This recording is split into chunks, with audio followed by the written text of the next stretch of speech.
नमस्कार दोस्तों, स्वागत है आपका अपने चैनल एकलव्य स्टडी पॉइंट पे। और मेरा नाम है सचिन। आज की इस वीडियो में हम बात करने वाले हैं जो एससी सर्टिफिकेट है, जिसके पास एसटी, ओबीसी, ईडब्ल्यूएस, ठीक है, ये जो बच्चे हैं इस कैटेगरी के अगर सर्टिफिकेट हैं उनके पास, तो उनके लिए ये काफ़ी इंपॉर्टेंट वीडियो है। आपको एंड तक जुड़े रहना है।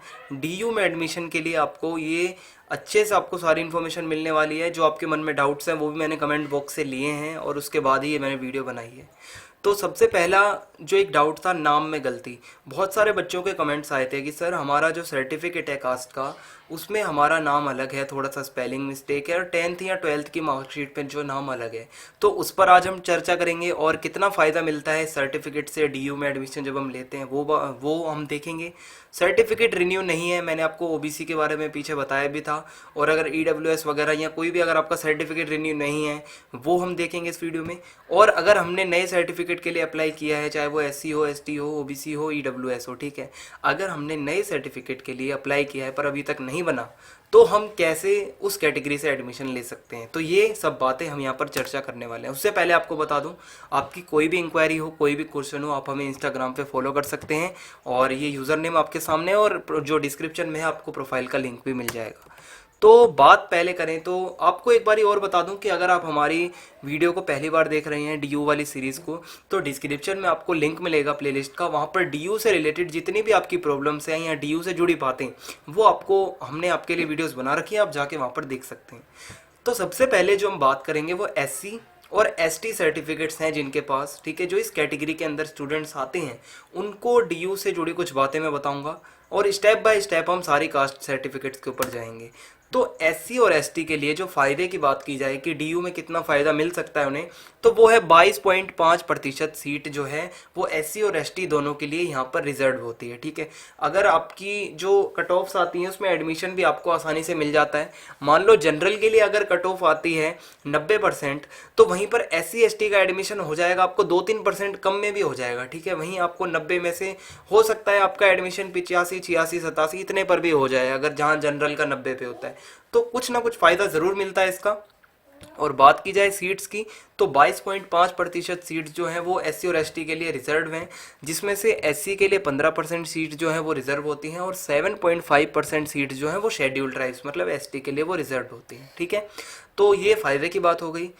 और एक नोट की बात की जाए, यहाँ पर डीयू बताता है कि एससी और एसटी एप्लीकेंट्स, जो भी वो बच्चे हैं जो एससी एसटी कैटेगरी के हैं जो फॉर्म भर रहे हैं, अगर वो अनरिजर्व्ड कैटेगरी का फॉर्म भरते हैं या वो जनरल से एडमिशन लेते हैं, अपना सर्टिफिकेट नहीं लगाते और वो अगर एडमिशन लेते हैं, तो उनको कोई भी फ़ायदा नहीं मिलेगा, ना ही उनको रिजर्वेशन कोटा के अंदर रखा जाएगा। तो अगर मान लो आप एससी स्टूडेंट हो, ठीक है, आप शेड्यूल कास्ट से मतलब आप जो है जो आप बिलोंग करते हो, अगर आपने अपना कैटेगरी सर्टिफिकेट नहीं लगाया है और आप जनरल से फॉर्म भरते हो, तो इसका ये मतलब नहीं है कि आपको डीयू जो है वो एससी समझेगा। एससी स्टूडेंट आपको नहीं समझा जाएगा। आपको अपना सर्टिफिकेट अटैच करना बहुत ज़रूरी है अगर आपको रिजर्व कोटा का फ़ायदा उठाना है, ठीक है। तो ये हो गई बात एससी एसटी की। थोड़ी सी और इससे जुड़ी हुई बातें कि एक बच्चों के दिमाग में ये क्वेश्चन रहता है कि एससी जैसे ओबीसी का मैंने बताया था कि सेंट्रल होनी चाहिए, मतलब अगर आपके पास स्टेट की ओबीसी है तो उसकी जो कास्ट है वो सेंट्रल लिस्ट में उसका नाम होना चाहिए। क्या ऐसा कुछ एससी एसटी के साथ भी होता है?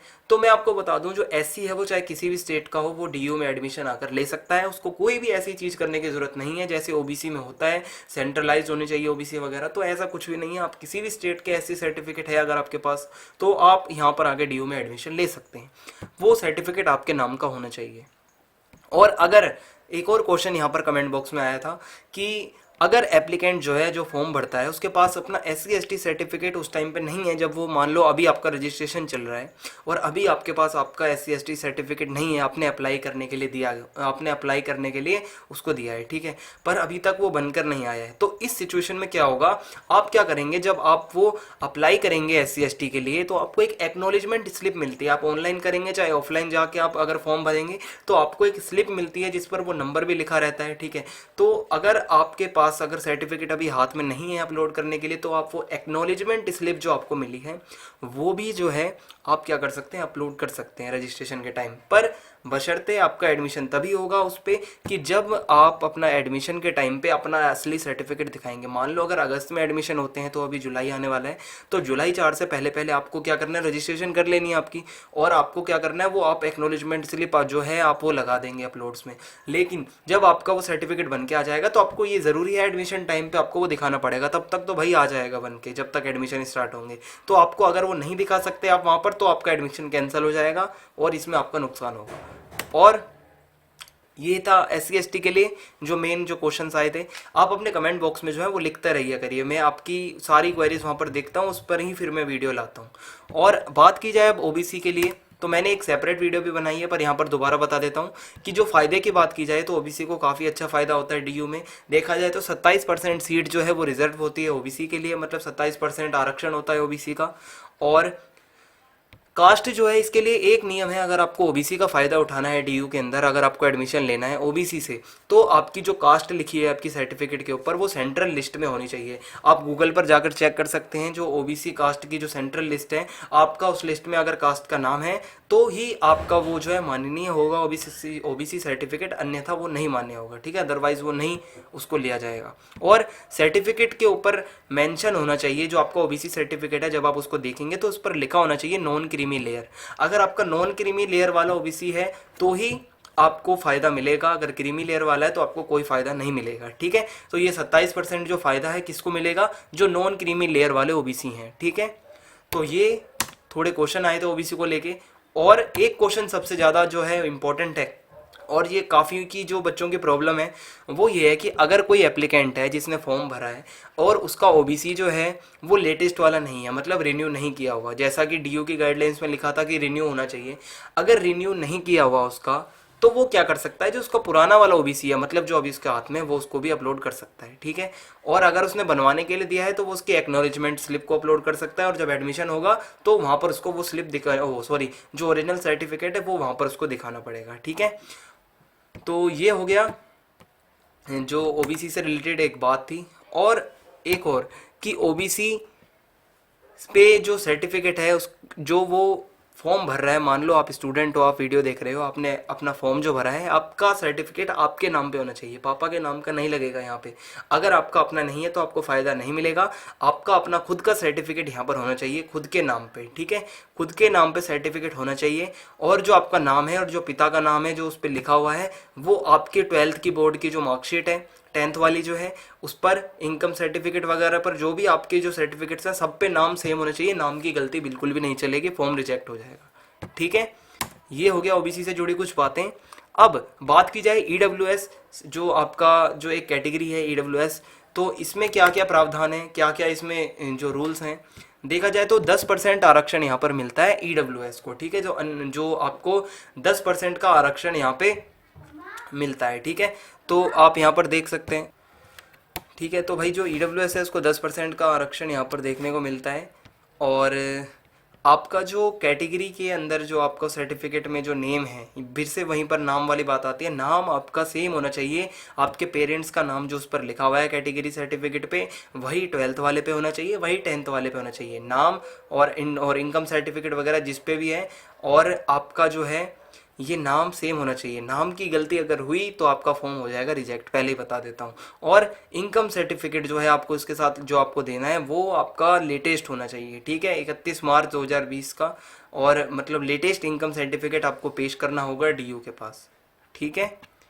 तो ये यहाँ पर EWS के बारे में कुछ इंपॉर्टेंट बात थी।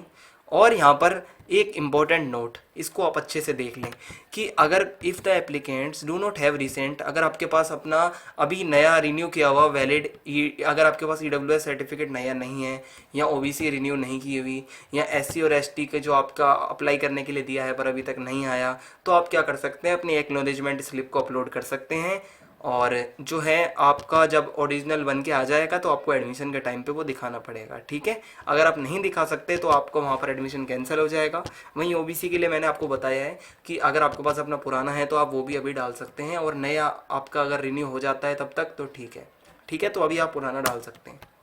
अब एक और बहुत बड़ा क्वेश्चन था कमेंट बॉक्स में, बच्चों ने लिखा था कि नाम, कि अगर नाम में मिस्टेक है, ठीक है, नाम में मिस्टेक है, हमारे सर्टिफिकेट, मान लो कोई कहता है कि सर मेरा एससी का सर्टिफिकेट है, ओबीसी का सर्टिफिकेट है या ईडब्ल्यूएस सर्टिफिकेट है, मेरा नाम जो है उसमें अलग आ रहा है, थोड़ा सा स्पेलिंग मिस्टेक हो रही है 10th 12th के मार्कशीट से अगर मैं मैच करता हूँ, तो मैं आपको बता दूँ नाम के लिए डीयू क्या कहता है कि SC ST OBC EWS CW KM जो भी सर्टिफिकेट है आपके पास, एक तो वो आपके नाम पे होने चाहिए, स्टूडेंट के नाम का होना चाहिए बना हुआ, क्लियर है ये बात। और जो वो स्टूडेंट जो है उस कैटेगरी का, उसका नाम जो है वो मैच होना चाहिए जो आपका 12th क्लास का जो सर्टिफिकेट है उस पे, 10th वाले पे मैच होना चाहिए, और जो पेरेंट्स का नाम है वो भी मैच होना चाहिए। तो सभी सर्टिफिकेट्स में नाम मैच होने चाहिए, नाम की गलती हुई तो वो कतई भी उसको नहीं लिया जाएगा, आपको मैं बता रहा हूँ, नाम की गलती नहीं चलेगी यहाँ पे, ठीक है। तो आपकी सारी जो इससे जुड़ी हुई, सर्टिफिकेट से जुड़ी हुई जो डाउट्स है उस पर मैंने ये वीडियो बना दी है। आपके कोई भी डाउट्स है आप कमेंट बॉक्स में हमें बताइए, इंस्टा पे भी आप हमें फॉलो कर सकते हैं, आपके क्वेश्चंस ले रहे हैं हम वहाँ पे, आपके जो भी डाउट है आपको फास्ट इंस्टेंट आपको रिप्लाई मिलते हैं, ठीक है। तो यही था इस वीडियो में। आने वाली वीडियोस में और भी अच्छी अच्छी डीयू से रिलेटेड वीडियोस हम लाने वाले हैं, डेली एक वीडियो आपकी आती है, तो आप प्लेलिस्ट हमारी जरूर देखिए अगर आप पहली बार हमारी वीडियो देख रहे हैं, ठीक है। तो जय हिंद जय भारत, कमेंट बॉक्स में आप अपने डाउट लिख दीजिए, वीडियो को ज़्यादा से ज़्यादा शेयर करिए। जय हिंद जय भारत।